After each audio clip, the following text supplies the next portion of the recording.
સુરતના ઉધના ખાતે પ્લાસ્ટિકના ગોડાઉનમાં લાગેલી આગમાં દાઝેલા 5 પૈકી 2 કામદારોના હોસ્પિટલના બિછાને મોત નીપજ્યા છે. સુરતના ઉધનામાં પ્લાસ્ટિક ગોડાઉનમાં લાગેલી આગમાં ગંભીર રીતે દાઝેલા 5માંથી 2 કામદારોના મોત નીપજ્યા હતા. નવી સિવિલ હોસ્પિટલમાં સારવાર રહી રહેલા 5 દાઝેલા કર્મચારીઓમાંથી 2ના હોસ્પિટલના બિછાને જ મોત નીપજ્યું હતું. તો ઉધનાના પ્લાસ્ટિકના દાણા બનાવતી ફેક્ટરીના સ્ક્રેપના ગોડાઉનમાં આગ લાગી હતી. हाल तो 2 कामदारों मौतने लई पुलिस तपास हाथ धरी है.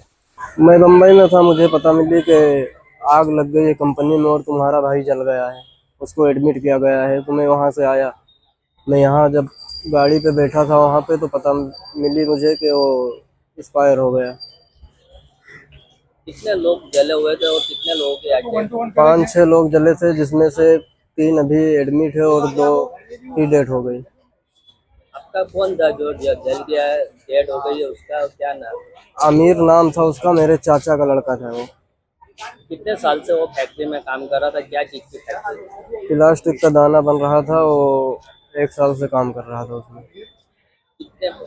कितने बच्चे हैं और क्या मांगे आप?